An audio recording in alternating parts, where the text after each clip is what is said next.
Euh, alors, je vais te présenter mon écran et le EAV. Comme je disais tout à l'heure, c'est une grosse machine. Cette machine-là, elle peut paraître complexe, puis elle l'est en fait, parce qu'il y a tellement de choses qu'on peut faire avec que c'est pas toujours évident non plus de s'y retrouver. Alors, aujourd'hui, je veux aussi préciser on a des gens de l'élémentaire et des enseignants aussi intermédiaires secondaires. On va passer à travers différents aspects du EAV, surtout en lien avec les cours en ligne.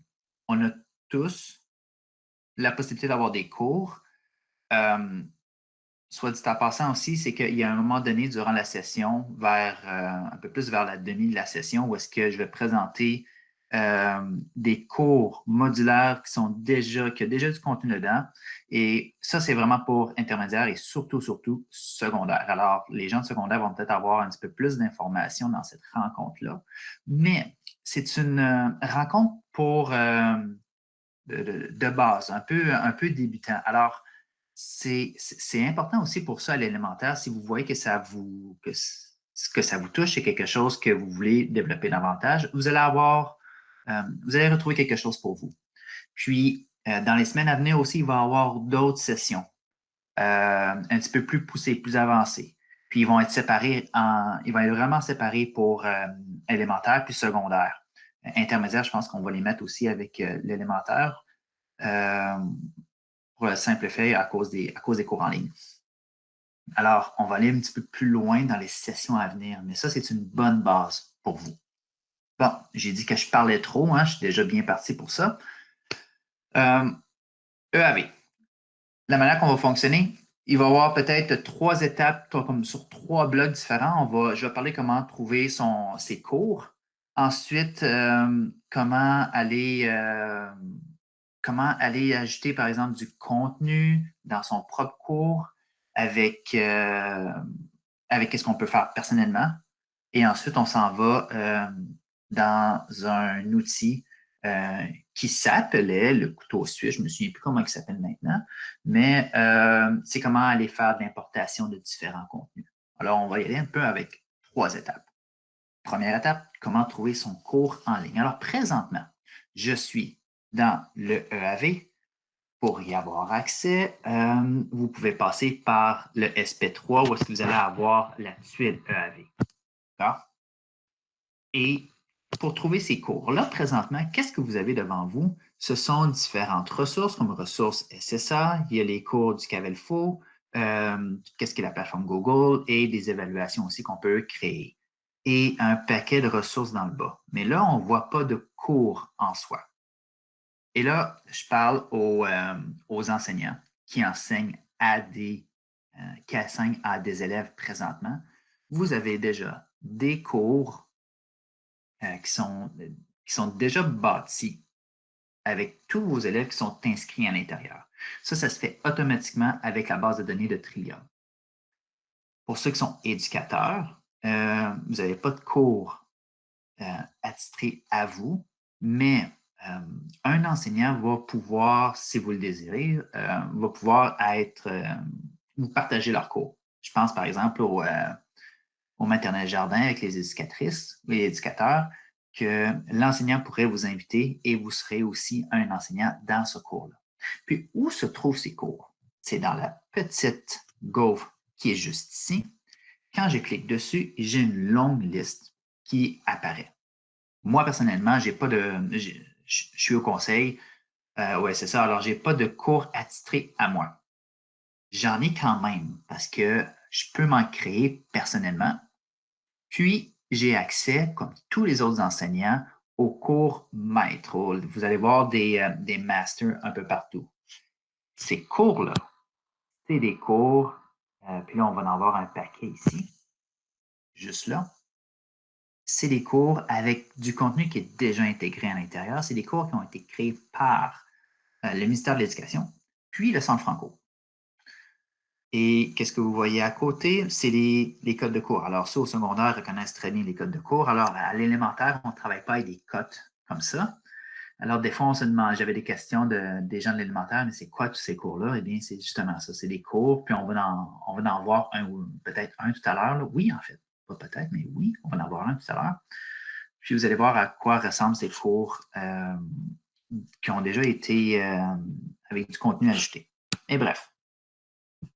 Qu'est-ce que vous voyez aussi, ceux que ça fait plusieurs années qu'ils enseignent au conseil, c'est que la liste, elle est encore plus longue. Vous avez tous vos cours avec toutes les années, peut-être, j'imagine le vite dans ma tête, là, depuis 2014-2015. Puis comment reconnaître quel est le bon cours ou quel est le cours de cette année? Par exemple, si on regarde ici, j'ai 19-20 qui est juste là. C'est l'année 2019 et 2020. C'est l'année présente.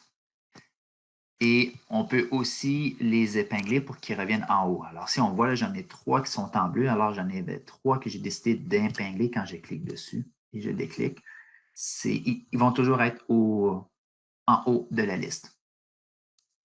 Et j'avais des enseignants, des fois, qui cherchaient leur cours. J'ai trouvé mon cours, mais je n'ai aucun élève inscrit dedans.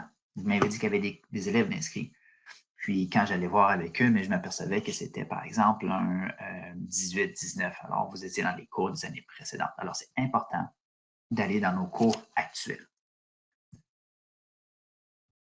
Qu'est-ce qu'on peut faire pour les retrouver facilement? Okay, j'ai ma barre ici où est-ce que je peux faire une recherche. Alors, j'ai tout simplement à cliquer 19-20. Vous allez voir que ma liste va changer, mais très peu. Alors, si je clique moi sur Enter, la liste vient de changer. Alors, on me sort seulement les cours de cette année. Alors, je vais vous présenter j'ai oublié de faire quelque chose avant. OK. Là, suivez-moi pas tout. Vous pouvez regarder. Là. Mais je vais me créer un cours vite. Je vais revenir là-dessus tout à l'heure. OK? Je vais me créer un cours parce que je vais vous montrer un cours. On est le cours aujourd'hui, on est le 7 avril. Avril. OK. Je vais revenir là-dessus. C'est que je vais vous montrer un cours où il n'y a absolument rien à l'intérieur. OK? Il fallait que je fasse ça avant. Alors, j'ai mon cours absolument que j'ai appelé, je vais aller chercher 19-20, je devrais l'apparaître, et voilà. OK. Tous les cours que vous avez, quand je clique dessus, je clique sur mon cours que je viens juste d'inventer, les cours, la page d'accueil que vous voyez présentement, elle est similaire pour tout le monde au conseil. C'est une copie d'une page, en fait, que vous avez. En fait, cette page-là est là par défaut pour tous vos cours. Je fais un peu le lien avec notre Drive. Quand on a un document, qu'on est on est en lecture seulement, c'est ça que vous avez présentement. Vous avez une lecture seulement. Elle est disponible à être modifiée. Je vous dis tout de suite, ce n'est pas vraiment le contenu qu'on va parler aujourd'hui, parce qu'on va vraiment travailler par rapport aux cours en ligne et au contenu. Ça va venir pour les prochaines sessions des semaines suivantes qu'on va ajouter au calendrier, justement. Comment aller changer toute cette page-là. Okay? Contenu.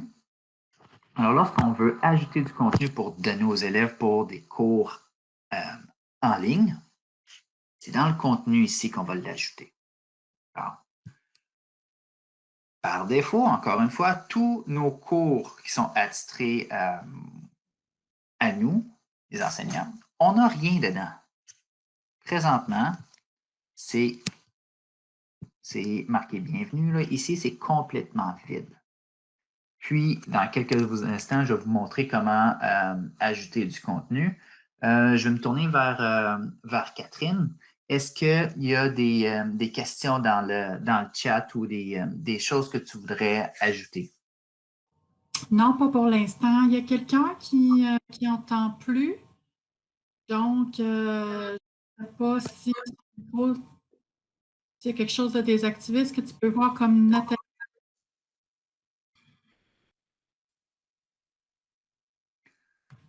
Je vais vérifier avec elle. Je vais suivre avec elle pour voir ce serait quoi son pépin. D'accord. Alors, OK, je vais retourner à mon EAV. Alors, présentement, j'ai rien, j'ai aucun contenu. Je peux y ajouter des contenus. Je peux ajouter des leçons que j'ai déjà préparées. Je pourrais créer des questionnaires où est-ce que les élèves pourraient répondre à des questions. Je pourrais faire des tâches vidéo aussi. Je vais vous montrer un peu où aller. Alors, encore une fois, c'est une session de base. Alors, je vais vous montrer ces outils-là, mais je ne vais pas aller en profondeur avec. Encore une fois, ça va revenir dans une prochaine session. Alors, ici, puisque j'ai rien encore, j'ai besoin d'ajouter des unités. Qu'est-ce que vous voyez, là, les petits rectangles bleus lignés? Okay? C'est la place pour des futures unités. Alors, si j'en ajoute une, puis disons que je suis un enseignant à l'élémentaire en sixième année, puis que j'enseigne français, alors je pourrais me faire, non, pas mon nom, pas avec un O, mais français. Hein? J'enregistre. Alors, j'ai cliqué sur Nouvelle unité et j'ai français. Présentement, c'est seulement un dossier qui est vide. D'accord? Quand je clique dessus, il y a le bouton bleu qui est marqué Ajouter. Quand je ajoute, j'ai un autre menu qui apparaît. Je peux, et là ici, j'ai plusieurs options. J'ai l'option de faire une nouvelle leçon, dans quoi c'est comme un autre petit dossier qui entre dans le grand dossier. D'accord? Alors, si je voudrais je pourrais ici avoir lecture et j'enregistre. Alors, en français, j'ai mon petit dossier lecture. Je pourrais rajouter un autre nouveau marqué écriture, communication orale. Disons que je vais ajouter quelque chose en lecture. Je clique lecture et là, je suis encore à ajouter. Il y a plusieurs options et de façons que vous pouvez ajouter du contenu. Le premier ici, il est marqué document HTML.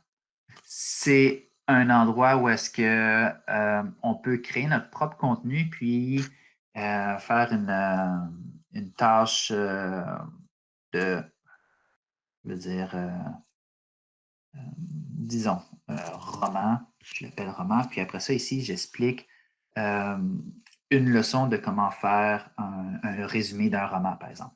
C'est un endroit où est-ce que c'est un traitement de texte, puis ça va apparaître directement dans ici, là, il est juste marqué test. C'est très brut. C'est ceux qui sont à l'aise avec le HTML, alors faire de la programmation, vous pouvez faire des choses incroyables, réellement, mais à de base, là, ça va être seulement un traitement de texte. Vous pouvez racheter de la couleur et tout. Ce que je suggère aussi, là, ici, il faudrait le construire de toute pièce, là, from scratch, je dirais en anglais. Mais qu'est-ce qu'on peut faire aussi? Alors, je suis dans lecture. Qu'est-ce qu'on peut faire? On pourrait rajouter un document Drive, quelque chose que vous avez déjà dans votre Drive. Alors ça s'apparente beaucoup à ce que aussi Classroom peut faire. D'accord? Alors, si j'ajoute un document de mon Drive, et là, il va essayer de chercher mon Drive, il est là. Puis, disons que j'ai ici, là, disons que c'est mon activité que je veux. Ce dossier est privé. Modifier les autorisations afin que toute personne disposant d'un lien puisse le visionner. Il faut que ça soit cliqué pour que les élèves puissent le voir. Je sélectionne. Puis, il est rendu ici. Puis là, il est sous forme de... ça, c'est une présentation. Alors, il est sous forme de présentation. Ça vient s'ajouter. Notez bien que, par défaut, il y a toujours un petit œil ici. Il est marqué « Masqué pour les élèves ». Si vous le laissez là, masqué pour les élèves, eh bien, les élèves ne pourront pas voir. Ils vont rentrer dans leur classe. Sur dit en passant, les élèves ont accès au EAV avec le portail élève et ils cliquent sur la tuile EAV. Alors, c'est la façon la façon la plus directe pour l'élève pour qu'il puisse s'y rendre. Si vous mettez le lien qui est en haut ici, puis vous l'envoyez dans un courriel, ça ne fonctionnera pas parce que ça va demander d'avoir le nom d'utilisateur et le mot de passe. Puis, on n'a pas besoin d'avoir ces mots de passe-là. En réalité, le mot de passe, il y en a un créé par défaut par la compagnie qui fait le EAV, là, qui c'est D2L. Puis, on n'a pas accès à ce mot de passe-là. Nous, on rentre directement par les enseignants par le SP3 et les élèves par leur portail élève. Pour que les élèves, là, je fais comme je fais d'habitude, je m'en vais je fais du coq à l'âne, je reviens. Si on veut que les élèves puissent voir le contenu, alors je suis ici. Il faut qu'ils voient, il faut que je sois visible. Puis mon lecture, il faut que ça soit visible. Et disons que ça ici, là, je suis encore en train de le travailler, là, c'est pas prêt. On pourrait le laisser marquer. Je vais vous montrer un peu à quoi va ressembler la page chez l'élève. Et vous pouvez faire ça aussi, vous, en tant qu'enseignant. Afficher en qualité d'élève élémentaire. Si c'est un cours secondaire, il va être marqué secondaire. Alors, je clique dessus. Alors, présentement, je suis en tant qu'élève. Quand je clique sur contenu, je vois le français, lecture, quiz sur l'eau potable. Alors, il n'y a pas l'autre là qui était le test de roman. Il n'est pas disponible. Alors, ça, c'est des façons que vous pouvez masquer du contenu, puis, par exemple, continuer à le travailler au fur et à mesure que les semaines passent. Je vais revenir ici. Je vais fermer ça. Et je vais vous montrer encore quelques options pour ajouter du contenu. Alors, encore une fois, disons que je suis en lecture, que je veux rajouter autre chose. Je vais aller sur le bouton bleu, ajouter. Il y a des liens web. Alors, vous avez une adresse Internet que vous voudriez utiliser, par exemple. Vous le mettez là. Puis, avec mes 10 000 choses ouvertes en haut, je pourrais peut-être trouver de quoi. OK. Une vidéo YouTube, tiens, de comment utiliser TapTouche à la maison. Merci Catherine qui est dans le chat qui a fait ces capsules-là pour moi. Je le mets ici. Et là, je marque vidéo, disons. Je ne suis pas en ligne du tout avec notre français. Ah, TapTouche, ça serait écriture. Hein? Et là, j'enregistre. Et là, maintenant, il est ici. Une façon aussi de faire des liens. Là, ici, j'ai un lien YouTube. Vous voyez que la page est intégrée directement dans EAV. Alors, ça ne fait pas ouvrir une autre page externe nécessairement, à moins que vous le demandez. Alors, encore une fois, c'est fermé ici. Je reviens à ajouter. Vous voyez Google Drive, vous voyez OneDrive. Je vais vous expliquer aussi que le EAV, il est disponible pour toutes les écoles de l'Ontario. C'est le ministère de l'Éducation qui a payé cette licence-là, autant pour francophones qu'anglophones. Et ce n'est pas tous les conseils scolaires qui est un environnement Google comme nous. Il y a des conseils scolaires qui sont Microsoft. Alors voilà pourquoi il y a un bouton OneDrive. Vous pouvez ajouter aussi des tâches de travail. Un petit peu plus complexe rendu ici. OK? Je vais quand même y aller. Ou est-ce que vous pourriez travailler avec le document travail ici et un questionnaire? Si j'ajoute une tâche de travail, OK, je suis allé un peu vite là, ça demande de créer un casier. Un casier, c'est quoi? C'est un endroit où est-ce que les élèves vont virtuellement déposer leur travail lorsqu'il est terminé. OK? Il me demande d'en créer un parce que je n'en ai pas un encore. Puis là, je vais faire tâche lecture. Type de dépôt. Ici. C'est la soumission. Est-ce qu'on veut qu'on travaille sur un fichier, un texte, un document ou observation en personne? Je vais vous dire tout de suite, l'observation en personne, elle n'est pas évidente compte tenu de notre situation. Ce que je vous suggère fortement, c'est soit une soumission en texte ou soumission de document, si vous voulez utiliser, faire du travail directement dans EAV. Une soumission de texte, c'est que l'élève va écrire directement sur le EAV pour écrire une question, en fait, une réponse. Soumission de document, l'élève va pouvoir intégrer un Google Doc, par exemple, une présentation aussi. Pourrait avoir aussi accès à ce que ce soit du Microsoft Office aussi. Ça, c'est possible. Alors, si je fais une soumission en texte, et là, ici, la description que je donne, c'est la description de la tâche que je veux donner de ma tâche de lecture. Alors, disons que par rapport au roman là, de tout à l'heure, OK, je veux qu'on écrit un résumé. Évidemment, vous allez écrire un petit peu plus que ça si vous voulez donner une description, parce que c'est un petit peu trop simple. Hein? Pour le bien de la cause, je garde ça très, très, très simple. Bref. Tâche lecture. Consulter le travail, excuse-moi, dans l'outil de travaux et accéder au travail. Quand je clique dessus, vous êtes enseignant. Vous ne voyez pas la tâche. Okay. Cette tâche-là, elle est plus pour l'élève. Vous avez déjà travaillé votre description, vous savez exactement ce que vous attendez de l'élève. Alors, on ne la voit pas comme l'élève. Je vais juste vous montrer. Afficher en tant qu'élève. Contenu. Ah, j'ai fait la même erreur hier, puis je l'ai fait encore aujourd'hui. Il n'apparaît pas parce que j'ai oublié d'enlever le petit œil. Alors, je retourne en tant que moi-même. C'est fou comment on n'apprend pas jour après jour. Hein? Peut-être juste moi aussi. Mais bon. La vidéo n'était pas là. Puis, on va la mettre accessible. Puis, la tâche, hein, d'écrire le résumé. Ouais, bravo, François. J'étais en train de faire tâche lecture. Puis là, je te demande d'écrire un résumé qui est une tâche d'écriture. OK. Vous avez le droit de rire de moi. C'est bon parce que vos micros sont fermés. Puis, je ne vous entends pas et je ne vous vois pas. Alors, vous avez le droit de faire ce que vous voulez. Bref, je retourne en tant qu'élève ici. Puis là, on va la voir, la tâche. Contenu.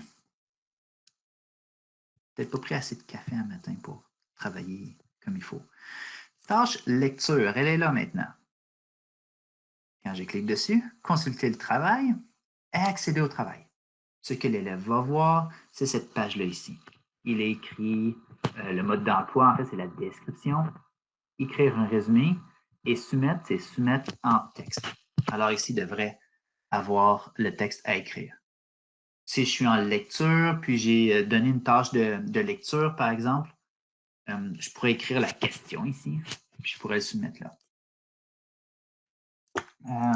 Voici mon travail. J'espère qu'il n'y a pas un élève qui va faire ça comme ça. Pour le bien de la cause, soumettre. Et là, c'est le travail, il est soumis. L'élève a fait sa soumission. Et c'est ce qu'il va voir.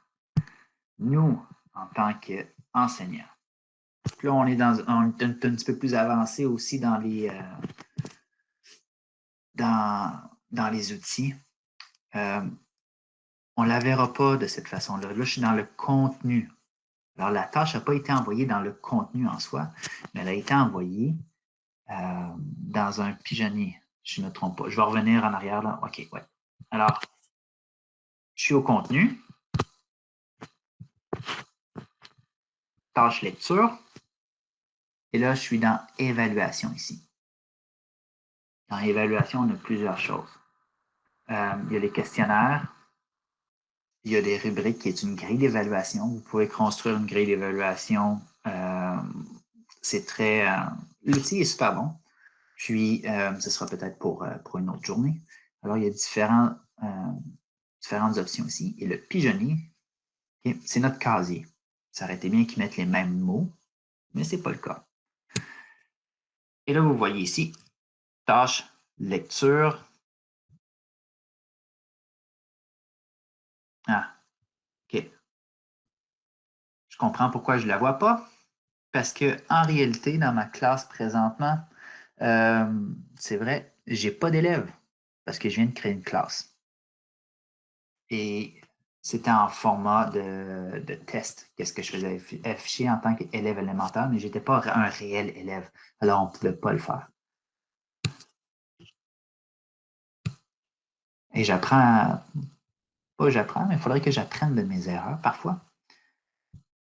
Dans votre classe, là, je parle des élèves, dans votre classe, qui est ici, que moi j'ai inventé très vite tout à l'heure, que je vais vous représenter dans quelques minutes, euh, vous allez voir que dans communication, il y a liste des inscrits. Alors, ceux qui ont une classe, et je déroule plus bas, vous allez voir votre nom en tant qu'enseignant et habituellement, vous allez avoir tous vos élèves qui vont dérouler un peu plus bas aussi, qui ont accès à votre classe. D'accord?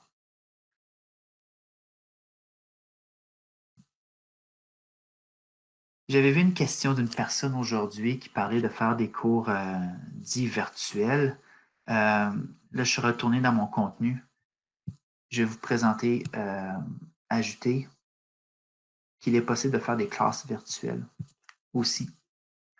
Prenez le temps de regarder tout ça. On n'aura pas le temps vraiment aujourd'hui. Là, je regarde que le temps file de vraiment travailler sur cet aspect-là, mais en fait, on utilise déjà Google Meet qui est super bon. Ici, qu'est-ce que ça peut faire? Puis là, il est très lent à travailler.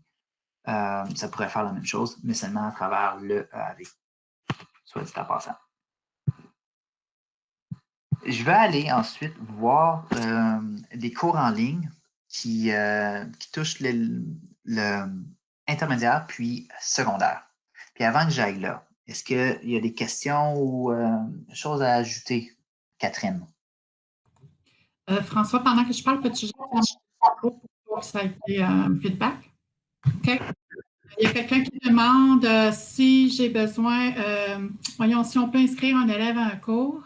Oui, on peut inscrire un élève à un cours. J'ai joint le tutoriel dans le courriel que je vous ai envoyé. Vous devriez déjà l'avoir reçu, entre autres. Puis François, je ne sais pas qu'est-ce qui se passe, mais des fois, on dirait que tu appuies sur le micro, il y a comme du bruit. Des fois, on t'entend comme en sourdine. Juste ce commentaire-là. OK. Il faudrait que j'arrête de bouger, je pense. J'ai de la misère à rester assis sur ma chaise. C'est peut-être ça qui se passe. OK. Alors, je vais retourner à la page d'accueil. Je ne sais même pas il est où sur mon micro sur cet ordinateur-là. Ça se peut que quand je déroule aussi, ça se peut que je mette le doigt dessus. Si je fais ça, mais je m'en excuse. Je suis dans la page d'accueil. Malheureusement, les cours en ligne, il n'y en a pas de créer réellement pour l'élémentaire. La seule chose qu'il y a, c'est que j'ai créé un module en études sociales que j'ai décidé de partager à tout le monde. Il n'est pas complet, mais ça en est un. Vers la fin, je vais pouvoir vous le présenter. Mais pour l'élément intermédiaire et secondaire, là, je m'en vais un petit peu plus bas dans la page d'accueil. Puis, il y a ce gros bouton-là, liste des cours en ligne. On a développé ça, Catherine et moi, pour mettre. Là, vous voyez qu'on est dans une classe, on est dans un cours qu'on a créé pour tous les enseignants. D'accord? Et je vais juste le mettre un petit peu plus gros. Alors, liste de cours en ligne. Et là, si on marque un peu les procédures pour les avoir dans votre propre cours, puis je vais le faire avec vous dans quelques instants. Quand je déroule un petit peu plus bas, je vois une liste avec des liens, des cours qui ont déjà des contenus. Alors, les cours maîtres, les masters, c'est déjà des cours avec du contenu, encore une fois, qui a été fait par le ministère de l'Éducation et le Centre Franco. Là, j'ai une liste de cours dans 7 et 8e année, une liste de cours de 9e, puis là, les enseignants qui sont là vont peut-être reconnaître des codes de cours, ceux de 10e et 11 et 12e aussi qui sont intégrés dans les tableaux. Je suis allé hier et je vais revenir sur moi-même. Disons que je suis un enseignant en 11e année qui enseigne français 3U ici. Alors, si je clique dessus, je vais rentrer dans un cours qui a déjà du contenu et que la page d'accueil aussi a été modifiée. Ce cours-là n'est pas à moi présentement. Je suis comme en lecture seule. Je vois quelque chose qui ne m'appartient pas. Alors, si je descends un petit peu plus bas, je remarque qu'il y a, ici, c'est une vidéo d'introduction. Puis, ça, c'est du beau travail de programmation, d'HTML, où est-ce qu'il y a différents modules. Le cours est pour un semestre sur 4 modules avec de l'information, du contenu, des leçons, des travaux, des évaluations. Tout est là. Tout est bâti pour vous. Puis, on peut l'avoir directement sur la page d'accueil, qu'on peut aller voir toutes les informations, ou, comme on a vu tout à l'heure, dans le contenu, ici. Okay? Parfois, on a la possibilité de mettre des icônes, comme on voyait tantôt avec des images, et là, on peut avoir aussi l'option de seulement des mots. C'est la même chose. Quand je clique sur Contenu, là, vous reconnaissez la page que j'avais un peu tout à l'heure. Il y a la documentation ici pour l'enseignant, qui explique le cours, qui donne l'introduction, les évaluations sommatives, des grilles d'évaluation. Et là, on a des liens avec la rédaction, communication. Et là, c'est complet. On explique une table de matière avec les modules qui sont expliqués. Ça, c'est pour l'enseignant. Et lorsque c'est mon cours à moi, là, il y aurait le petit œil ici pour dire que ce n'est pas accessible pour les élèves. Ce que les élèves pourraient voir, FRA3U, même chose, l'accueil, mais l'accueil pour les élèves. Les tâches qu'ils auront à faire pendant tout le long du cours, avec les descriptions. Et là, vous avez aussi les modules qui sont là. Alors, il y a plein de cours. Il y en a au-dessus de ça là, qui sont déjà construits. Ce n'est pas tous les cours qu'on donne au conseil qui a des coquilles maîtres de cette façon-là, malheureusement. Mais je dirais que la plupart des cours secondaires sont là. Ça, c'est super. Alors, c'est à vous, au secondaire, de voir si le contenu vous intéresse. Soit dit en passant aussi, ça, c'est un cours complet du semestre. Alors, on est en cours présentement du semestre. Alors, ce ne serait pas réalisable de donner à l'élève tout ce contenu-là, puis de se dire qu'il va le finir à la fin de l'année scolaire. Surtout avec le nombre d'heures qu'il va passer par cours selon le ministère, ce ne serait pas réalisable. Alors, il faudrait qu'on choisisse ici et là, par exemple. On pourrait peut-être juste choisir certains modules. Maintenant, je vais vous montrer comment que, si ça m'intéresse, ces contenus-là, comment que je peux l'avoir dans mes propres cours pour les donner à mes élèves. Okay? Alors, je vais aller dans le fameux couteau suisse. Puis avant que je me rende là, je vais retourner au chat avec Catherine. J'ai essayé de moins bouger aussi, non? Fait que je ne sais pas s'il y a des questions, puis je ne sais pas si on m'entend mieux aussi. Là, je vais aller couper mon micro.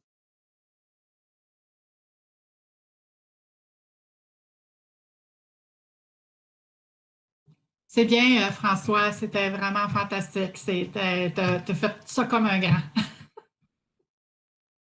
Bon, j'ai enfin appris à m'améliorer. Là, il faut croire. OK. Bon, je vais fermer cette page-là.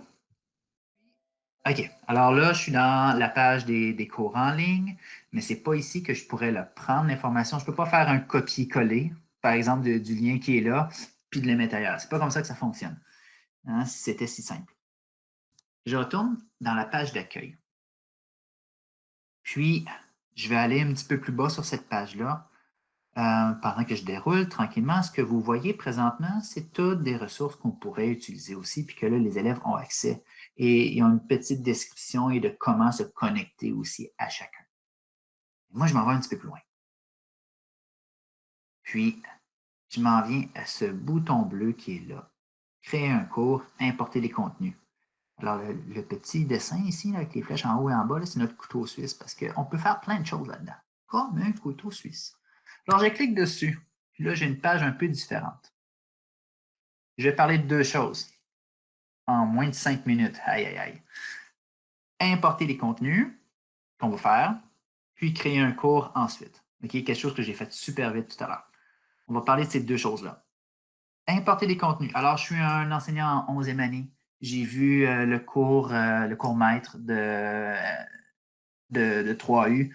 Puis, le contenu m'intéresse. Je veux mettre ça dans ma classe à moi, celle qui m'appartient. Je veux me faire une copie de ça. Alors, je clique ici, importer les contenus. Dans quel cours voulez-vous importer les contenus? Alors, ça ici, là, vous allez avoir la liste de tous vos cours. Puis là, il peut y en avoir beaucoup. Alors, vous voyez que j'ai différents tests, j'ai différentes choses. Puis, j'ai ceux des années précédentes aussi. Là, vous allez voir que j'ai été enseignant en éducation physique santé dans les dernières années. Et vous voyez que ce n'est pas mon nom parce que c'est les enseignants de classe titulaire. Alors, ceux qui sont spécialistes, vous dites, il n'y a rien à mon nom, mais en fait, vous enseignez à ces classes-là, c'est juste que vous n'êtes pas le titulaire. Bref, je retrouve la classe dans quoi je veux mettre le contenu. Alors, tout à l'heure, hein, j'ai inventé ce cours-là, le 7 avril, c'est aujourd'hui. Ça, c'est le cours là, que j'ai travaillé avec vous. Je clique dessus. D'où proviendront les contenus à importer? Mon contenu à importer, c'est un cours maître. C'est des gabarits de cours qui ont été créés pas par moi, par le ministère ou le Centre Franco. Dans ce cas-ci, c'est un cours du Centre Franco. Ça, c'est mes cours existants. Si jamais j'avais déjà travaillé dans mes cours des années dernières, puis que je veux réutiliser les mêmes informations, c'est là que je vais aller. Mais là, pour le bien de la cause, je m'en vais dans les cours gabarits ici. Quel gabarit de cours voulez-vous importer? Et là, si je clique, ben la file, OK, ça défile, puis c'est long, là. Il y en a. Alors, je peux faire une recherche, et je connais très bien mon cours. C'est le FRA 3U. C'est exactement lui que j'ai vu tout à l'heure. Je clique dessus. Importation des contenus dans le cours. Oui, je confirme la tâche. OK, c'est ça, c'est le contenu maître que je vais envoyer dans ce cours-là. Je confirme. Et non, je ne crée pas une nouvelle tâche. Je vais quitter. Je reviens automatiquement ici. Je monte vite en haut. Je retourne dans mon cours. Je vais aller voir. Le 7 avril. Et là, vous allez voir que ma page avait complètement changé. J'ai maintenant le cours FRA 3U. Même ma page d'accueil a été modifiée dans ce cas-ci. Je vais retourner à contenu. Et là, vous allez voir différentes choses. Ce que j'ai rajouté tantôt, il est encore là. Je n'ai rien perdu de ce que j'avais déjà mis dans ce cours-là, si jamais j'avais quoi que ce soit. Alors, tout est là encore. Ce qui a été ajouté, c'est la documentation, comme on l'a vu tout à l'heure, de l'enseignant, puis le cours complet aussi. Et tout est là. La tâche sommative, elle est là, par exemple. Puis les élèves vont pouvoir recueil, vont pouvoir regarder. Elle est là, là. Là, ici, il y a toute l'information. Tâche d'évaluation sommative 2, soumission au dossier. Puis là, on pourrait aller le travailler à l'intérieur. Vous voyez que l'œil est ici, parce que ça, c'est de la documentation seulement pour les enseignants. OK, c'est trop gros, il y a trop de choses. Hein? Ils ne pourront pas tout faire ça. Eh bien, qu'est-ce que je pourrais faire? Je pourrais, disons là, que je me concentre juste sur 3 modules. Le module 4, quand je clique dessus, là, ils ne le feront pas. Là. On n'a pas le temps de se rendre là. Je vais avoir assez d'informations, j'ai assez d'évaluations, puis ils vont pouvoir faire le travail, disons.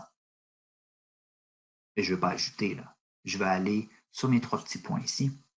Et là, je peux le modifier. Alors, ce qui est là-dedans aussi, là, je peux le modifier à ma façon. Je peux y mettre ma saveur, écrire, je peux tout le changer. Il est maintenant à vous quand vous l'avez importé.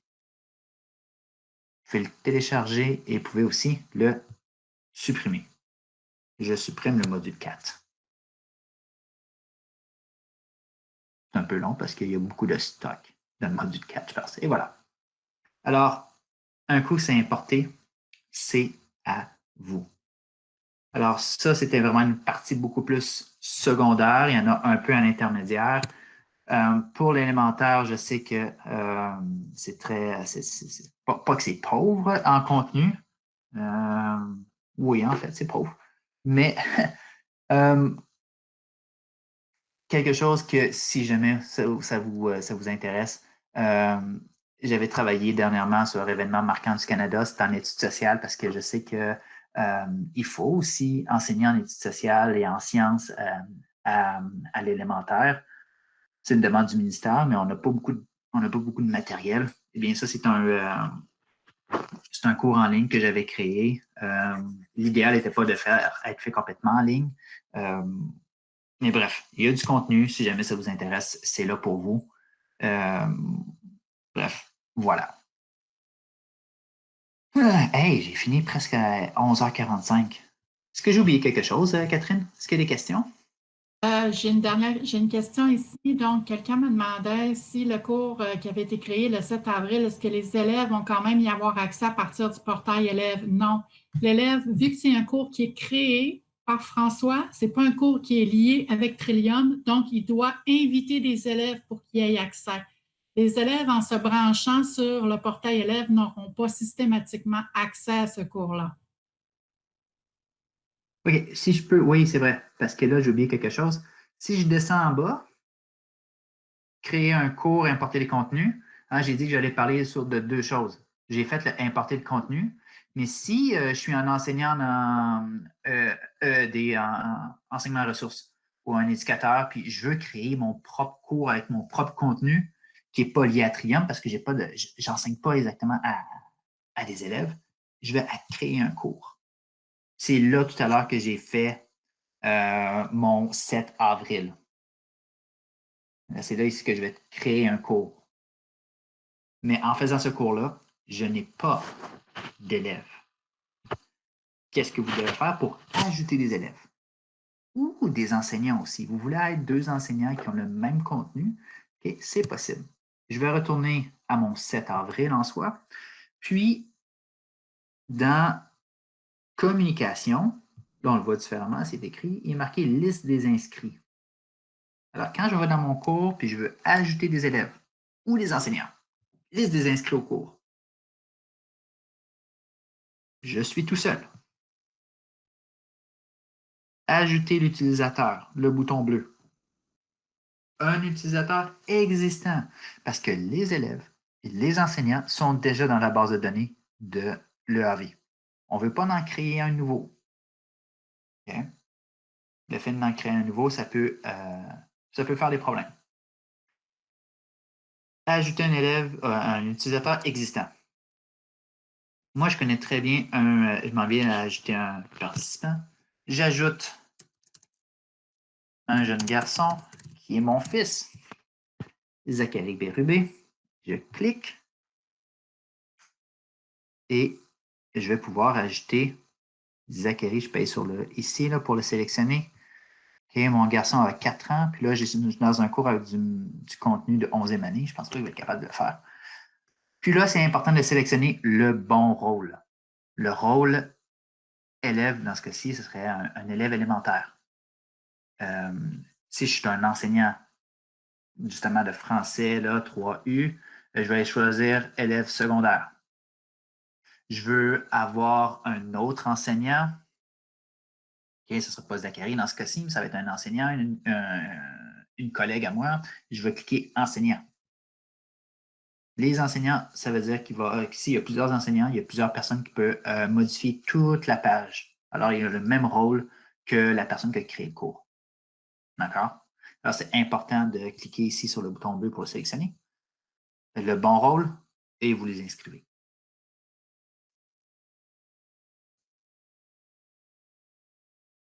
Je pense avoir fait le tour vite, vite, vite. Puis, Catherine, est-ce qu'il y a autre chose? Ou Stéphanie, même en bas aussi, s'il y a quelque chose à rajouter. Je dis en bas parce que je la vois en bas de la page. Moi, je voulais juste rajouter, François, qu'un enseignant, il peut inviter un autre enseignant à son cours, mais il peut lui donner un rôle d'élève aussi pour éviter que l'enseignant puisse modifier. Ça va lui permettre, qu'est-ce que ça peut faire? C'est que ça peut permettre à l'enseignant d'avoir accès au contenu sans toutefois pouvoir le modifier. Puis moi, si je pouvais juste ajouter, je sais que Catherine t'envoie le lien là, au forum de discussion si jamais il y a d'autres questions. Parce que des fois, t'absorbes, puis t'entends plein d'informations, puis la question, elle vient juste par après. Fait n'hésitez pas là, à aller ajouter vos questions dans le forum de discussion. Je sais que François et Catherine sont aussi très accessibles et très rapides à faire des suivis si jamais vous avez d'autres questions. L'enregistrement va être aussi disponible sur le site web si jamais il y a de vos collègues qui vous posent des questions au sujet de l'EAV. N'hésitez pas à le rediriger vers le site web. On est en train de monter la structure du site web, la section où vont toutes être logées, toutes nos sessions de formation, tous les enregistrements vont être disponibles. Alors, ça devrait être fait là, sous peu. Alors, de rediriger vos collègues si jamais vous voyez que ça pourrait les aider. Donc, c'est tout. Bravo, François et Catherine. Vous avez fait ça comme des champions. Puis j'ai hâte d'entendre les prochaines formations avec tous les outils complémentaires là, qui existent à l'intérieur de l'EAV qui peuvent nous permettre de faire des superbes choses. Oui, mais merci Stéphanie. Pour la suite des choses aussi, il va y avoir, c'est déjà au calendrier, il y a des webinaires. Il y a un webinaire qui est ressources M8. Alors, on va vraiment se pencher sur les ressources qu'on peut retrouver dans l'EAV. Ensuite aussi, il y a des webinaires pour les cours en ligne. Alors, ça, c'est vraiment un peu en lien avec le contenu qu'on vient de voir aujourd'hui. Et c'est un peu de répondre à vos questions. Puis, ça va être un endroit aussi qu'on va pouvoir, selon vos demandes, peut-être aller un petit peu plus loin sur ce que vous recherchez, par exemple. Et à venir dans le calendrier, on va aller pousser un petit peu plus loin, vraiment pour EAV, surtout cours en ligne, et comment ajouter des ressources externes dans un cours pour M8, puis aussi pour secondaire. Ça va être comme la partie un petit peu plus avancée. Ça va venir. Sinon, fidèle à mon habitude, je prends beaucoup de votre temps. Je vais arrêter ici. Merci à tout le monde. Ça a été, c'est toujours super de partager ça avec vous. Puis j'espère qu'il y a de l'information là-dedans qui colle à vous, puis pouvoir bâtir avec ça. Si jamais vous avez des questions, on est toujours là pour vous aider. Alors, merci, puis à la prochaine.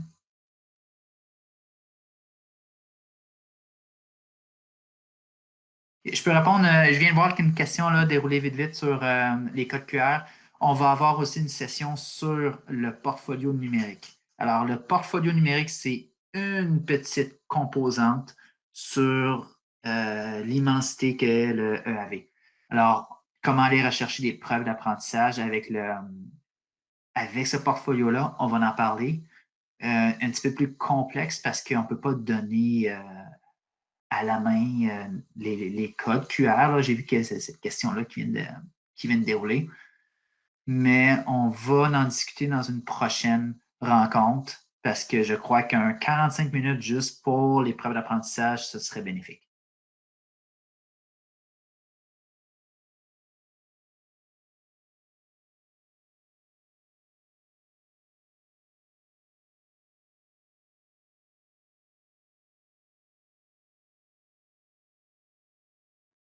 François et Catherine, pensez-vous même que ce serait pertinent de peut-être même séparer pour les preuves d'apprentissage un qui est plus élémentaire, un qui est plus secondaire, puis même préparatoire, parce que préparatoire aussi pourrait, si je le verrais en trois. Oui, certainement. Parce que l'utilisation du portfolio, puis tout ça, là, je pense que c'est le portefeuille maintenant que ça s'appelle, ne sera pas utilisé de la même façon. ces 3 cycles-là. Non, puis le niveau de difficulté aussi de la manipulation de l'outil va être vraiment différent. Puis oui, je pense que ça serait... Ouais. Alors ça, là, je sais que là, les enseignants commencent là, cette semaine à signer les travaux et tout ça aux élèves. Quand est-ce que vous pensez que ça pourrait être prêt, ça, soit une session d'information? Je pense que le meilleur format serait une session d'information. Qu'est-ce que vous en pensez? Oui, plus que webinaire, parce que je pense que c'est vraiment présenté, là, comment l'utiliser. Oui, parce que dès qu'on va avoir une question dans un webinaire, on va faire une session d'information. C'est ça qui va arriver. Puis là, il y a une complexité aussi avec le portfolio, avec les codes QR, là, que ce n'est pas aussi facile de donner accès aux élèves.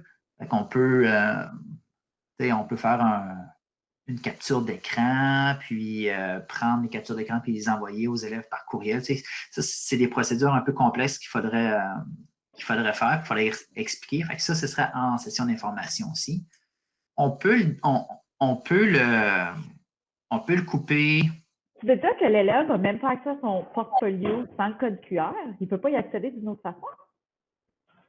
Oui, il peut. Oui. OK. Ouais. Ah, Mais OK. C'est comme inquiète un petit peu. ouais. Mais si c'est là que séparer de la maternelle, peut-être faire un maternelle élémentaire, puis secondaire. intermédiaire, je ne sais pas avec lequel. Intermédiaire secondaire va être, oui. Oui, ou est-ce que là, la façon de faire pour y accéder va être un peu différente? Oui, c'est ça. Et puis, est-ce que je peux vous demander de ces 3, parce que là, ces 3 sessions d'information-là, est-ce que c'est possible de la monter en collaboration avec un enseignant de ce cycle-là? Comme par exemple, si vous montez la session d'information préparatoire, de vous assurer d'avoir avec vous soit un enseignant ou une EAS du préparatoire pour intégrer des exemples de comment ça serait applicable à ce cycle-là. Même chose pour l'élémentaire, si vous pouviez trouver quelqu'un. Là, on utilise notre réseau, là, notre réseau professionnel. Si vous pouvez trouver un enseignant ou un EAS, mais idéalement, un enseignant de la salle de classe qui pourrait te donner des exemples concrets de comment ça va être utilisé dans la salle de classe, puis la même chose pour le secondaire. OK. Ça pourrait ajouter, parce que je trouve qu'avec des exemples concrets, là, ça va parler beaucoup plus justement aux enseignants là, de chaque cycle. L'élémentaire, dans la mesure du possible. Là, comme... À l'élémentaire, j'ai déjà accès à celle de ma femme. De Catherine. Ouais, elle a déjà des preuves, puis elle a déjà utilisé différentes choses dans le portfolio où est-ce que l'élève a pris une photo de son travail, parce que c'est comme si c'était un travail écrit à la main. Puis il y en a des élèves qui vont faire ça aussi dans notre cas. Puis après ça, ils ajoutent leur compréhension à l'oral. Puis Ah oui, celle que tu m'avais montrée là, pour mathématiques. Oui. Fait que ça, on a une preuve expliquée de 2 manières différentes. Fait que ça, c'est super riche. Puis, c'est là sans problème pour l'élémentaire. La seule chose, par exemple, c'est qu'elle ne sera pas avec moi. Là. On se partage les tâches à la maison. Là. On se partage notre garçon, en fait. Là. Quand elle travaille avec mon gars, puis il y a ça, mais on pourrait le faire comme ça. Oui, parce que j'allais aussi proposer, vous pouvez toujours les inviter de venir l'animer avec vous aussi. Ça pourrait, parce que des fois, des questions peut-être plus spécifiques là, à l'utilisation en salle de classe, des fois, ça pourrait. Puis aussi, c'est une façon de les valoriser. Là. Il y a des enseignants qui font déjà là, des choses extraordinaires dans leur AV. Fait que, c'est peut-être aussi un moyen de les valoriser, ces gens-là, là, parce que il y en a qui font vraiment des belles choses. Au secondaire, ça va être un petit peu plus difficile. Là. Moi, je connais pas personne qui utilise réellement le portfolio au secondaire. Il y a juste là. Peut-être que Renée, je ne sais pas, peut-être qu'elle pourrait peut-être s'appuyer là-dedans de juste elle pourrait mijoter, OK, tu sais, comme en maths au secondaire, en connaissant l'outil, peut-être qu'elle va pouvoir faire des liens et dire, cet outil-là, je verrais qu'il pourrait être utilisé pour faire telle chose dans un contexte mathématique, par exemple, ou science même. Il faudrait que je vois, dans le fond, avec un de vous deux pour être en mesure de voir la portée possible, parce que je sais que le portfolio n'est pas utilisé de ma connaissance par les gens. Par contre, je peux voir que pour faciliter, dans le fond, la recension de tous les travaux des élèves, ça serait peut-être un bon moyen de le faire. Présentement, la plupart des gens travaillent surtout dans le classroom, mais je suis pas mal convaincue qu'avec EAV, si une personne importe un cours qui serait capable de travailler à partir de ça aussi. Là. Donc, en tous les cas, ça serait d'exploiter, ça serait juste d'avoir un rendez-vous puis que je puisse regarder avec vous. Là. Ça va juste me faire plaisir. Excellent. Super. Ben oui. Moi, je vais essayer de penser. J'ai aussi, je suis certaine là, que je peux te trouver des noms aussi de profs. Là, on les connaît, là, nos profs rockstars là, qui sont déjà des 1000 en avant de moi. Là. Comme tu vois, je me demande, tu sais, comme une enseignante, entre autres, que je connais à Kingston, je ne sais pas si elle l'a utilisé par contre. Donc, il faudrait juste que je vérifie, mais Jennifer Gervais était lead. Je ne sais pas si elle est toujours, mais elle est au niveau de la 7e année et puis elle enseigne les mathématiques. Donc, c'est peut-être une avenue possible aussi de voir avec elle si elle utilise le portfolio, si elle utilise la plateforme EAV ou bien on sait plus avec Classroom. Mais si vous voulez, je peux lui écrire, mais vous pouvez peut-être... En tous les cas, il y a ça. OK. Excellent. Puis préparatoire, ça va être assez simple parce que le préparatoire, il y en a beaucoup qui l'utilisent, le EAV pour le portfolio. Juste en passant,